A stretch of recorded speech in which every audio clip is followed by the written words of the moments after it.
If you live in the West and are concerned with Islam and the Islamization of your country, this video has a message for you. What Islam is Not was published in the frontpagemagazine.com on April 21, 2008, and is an adaptation from a book written by Dr. Peter Hammond, Slavery, Terrorism, and Islam. What Islam is not. Islam is not a religion, nor is it a cult. In its fullest form, it is a complete, total, 100% system of life. Islam has religious, legal, political, economic, social, and military components. The religious component is a beard for all of the other components. Islamization begins when there are sufficient Muslims in a country to agitate for their religious rights. When politically correct, tolerant, and culturally diverse societies agree to Muslim demands for their religious rights, some of the other components tend to creep in as well. Here's how it works. As long as the Muslim population remains around or under 2% in any given country, they will be, for the most part, regarded as a peace-loving minority and not as a threat to other citizens. This is the case in United States, Australia, Canada, China, Italy, and Norway. At 2 to 5%, they begin to convert from other ethnic minorities and disaffected groups, often with major recruiting from the jails and among street gangs. This is happening in Denmark, Germany, United Kingdom, Spain, and Thailand. From 5% on, they exercise an excessive influence in proportion to their percentage of the population. For example, they will push for the introduction of halal food, which is clean food by Islamic standards, thereby securing food preparation jobs for Muslims. They will increase pressure on supermarket chains to feature halal on their shelves, along with threats for failure to comply. This is occurring in France, Philippines, Sweden, Switzerland, the Netherlands, Trinidad and Tobago.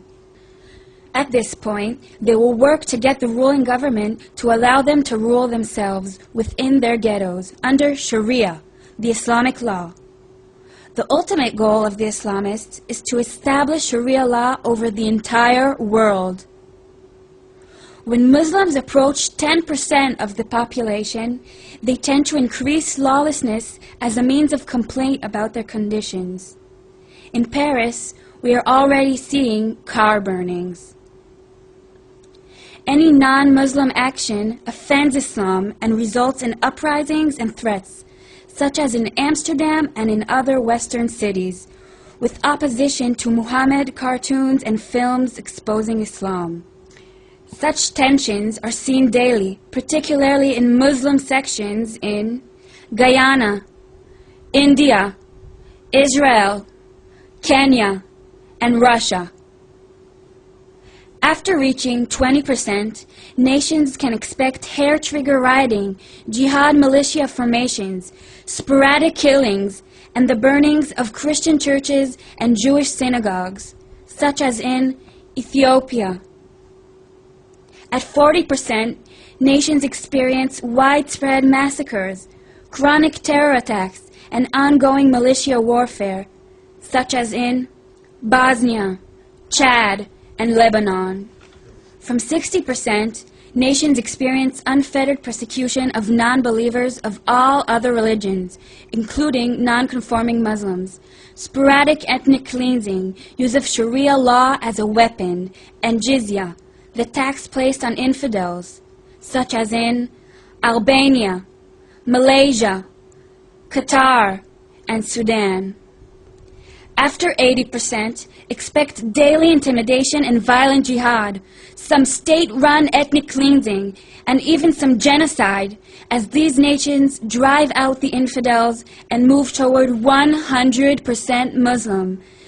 such as has been experienced and in some ways is ongoing in Bangladesh, Egypt, Gaza, Indonesia, Iran, Iraq, Jordan, Morocco, Pakistan, Palestine, Syria, Tajikistan, Turkey, and United Arab Emirates.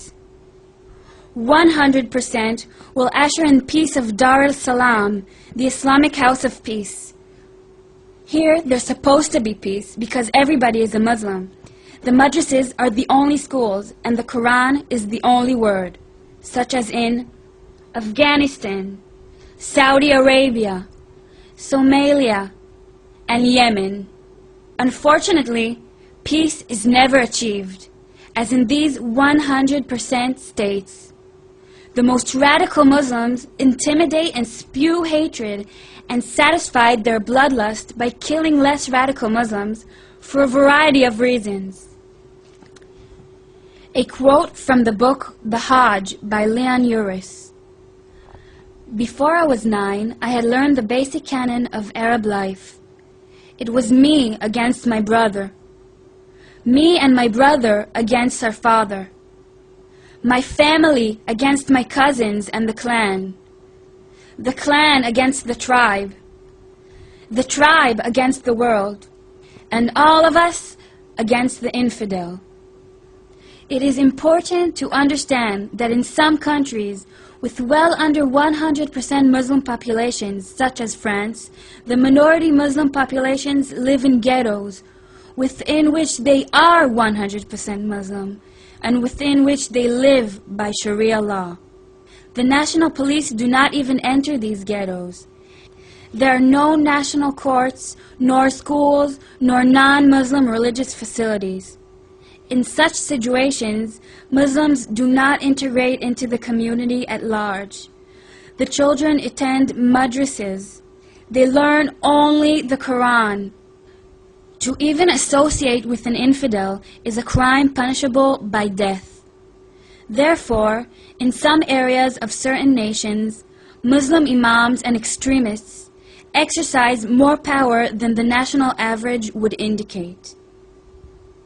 Today's 1.5 billion Muslims make up 22% of the world's population, but their birth rates dwarf the birth rates of Christians, Hindus, Buddhists, and Jews, and all other believers.